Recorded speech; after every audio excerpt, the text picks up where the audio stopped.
ওই যে ওরা কিন্তু জায়গায় জায়গায় এখনই জমা হতে শুরু করছে। পতিত ফ্যাসিবাদী প্রধানমন্ত্রী শেখ হাসিনা ২৪ জুলাইয়ের আন্দোলনের সময় তার উপসামরিক সচিব বা ডিএসপিএম কর্নেল GM রাজীব আহমেদের মাধ্যমে ছাত্র জনতার উপর গুলি চালিয়ে গণহত্যার নির্দেশ দেন। এ সংক্রান্ত ফোনালাপের একটি অডিও রেকর্ড আমার দেশের হাতে এসেছে। সেখানে শেখ হাসিনা তার উপসামরিক সচিবকে ছাত্র জনতা কোথায় জড়ো হচ্ছে তা সুনির্দিষ্ট করে জানিয়ে বেশি সংখ্যায় জড়ো হওয়ার আগেই তাদের উপর গুলি চালিয়ে বাধা দেওয়ার নির্দেশ দেন। এই টেলি সংলাপ গত বছর ২৯ জুলাই দুপুর ১২টা ৩৭ মিনিটের। এর আগেই ১৮ জুলাই থেকে প্রাইভেট বিশ্ববিদ্যালয়ের শিক্ষার্থীরা ব্যাপকভাবে মাঠে নামতে শুরু করে।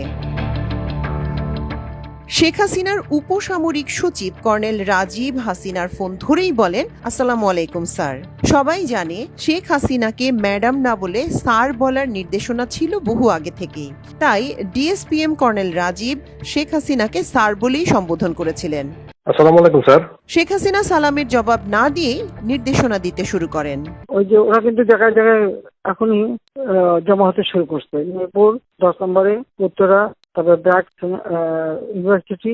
এ সময় শেখ হাসিনা স্থান সুনির্দিষ্ট করে বলেন, ছাত্ররা মিরপুর 10, বাড্ডা, উত্তরা ও ব্র্যাক ইউনিভার্সিটি এলাকায় জড়ো হচ্ছে। তারা বেশি সংখ্যায় জড়ো হওয়ার আগেই যেন তাদের উপর গুলি করা হয়, তাহলে আর তারা জড়ো হতে সাহস পাবে না, গলির ভেতর ঢুকে যাবে। শুরুতেই কিন্তু শুরুতেই জি স্যার। নাই বলে দেবো, ধাওয়া দেবে, গলিতে গলিতে থাকবে, এই সাইডে গলি যেখান থেকে ওরা জমা হয় সব। ফোনালাপের পুরো সময় কর্নেল রাজীব জি স্যার বলে নির্দেশনা গ্রহণ করেন। ঠিক আছে স্যার। এখন ওরা যে শুধু ওই অল্প জমা থাকবে, করতে হবে, তাহলে ওনারা আসবে না। ঠিক আছে স্যার। শেখ হাসিনা বলেন, শুরুতেই অ্যাকশনে যেতে হবে, নতুবা ওরা জমা হতে থাকবে। অল্প জমা অবস্থাতে দ্রুত কাজ করতে হবে। কর্নেল রাজীব জি স্যার বলে শেখ হাসিনার কথায় সায় দেন। ঠিক আছে স্যার। করতে হবে, তাহলে ওনারা আসবে না। ঠিক আছে স্যার। এ সময় শেখ হাসিনাকে বলতে শোনা যায়, এবার আর কিন্তু কোনো কথা নাই। গুলি করার ইঙ্গিত দিয়ে তিনি আরো বলেন, এবার একেবারে শুরুতে দিবা। এখন ওরা যে শুধু ওই অল্প জমা থাকবে, করতে হবে, তাহলে ওনারা আসবে না।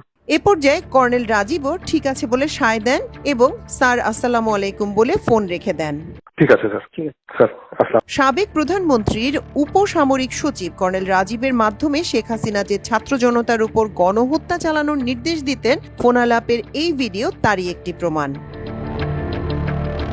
এর আগে আমার দেশে ফাঁস হওয়া আরেকটি অডিওতে শোনা যায়, ২৪ আগস্ট পালানোর আগ মুহূর্তে কর্নেল রাজীব টেলিফোন করেন সালমান এফ রহমানকে। রেহানা আপা কথা বলবেন বলে শেখ রেহানাকে ফোন ধরিয়ে দেন।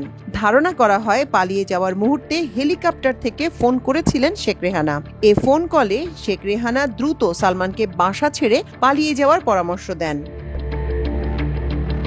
কর্নেল রাজীব শেখ হাসিনার পাশাপাশি শেখ রেহানারও ঘনিষ্ঠ ছিলেন সাবেক প্রধানমন্ত্রীর সামরিক উপদেষ্টা মেজর জেনারেল অবসরপ্রাপ্ত তারেক আহমেদ সিদ্দিকেরও।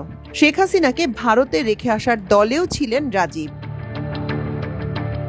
অথচ বর্তমান অন্তর্বর্তী সরকারের আমলে কর্নেল রাজীবের প্রমোশন হয়েছে এবং প্রাইজ পোস্টিং দিয়ে তাকে জাতিসংঘের শান্তিরক্ষা মিশনে দক্ষিণ সুদানে কমান্ডার হিসেবে পাঠানো হয়েছে।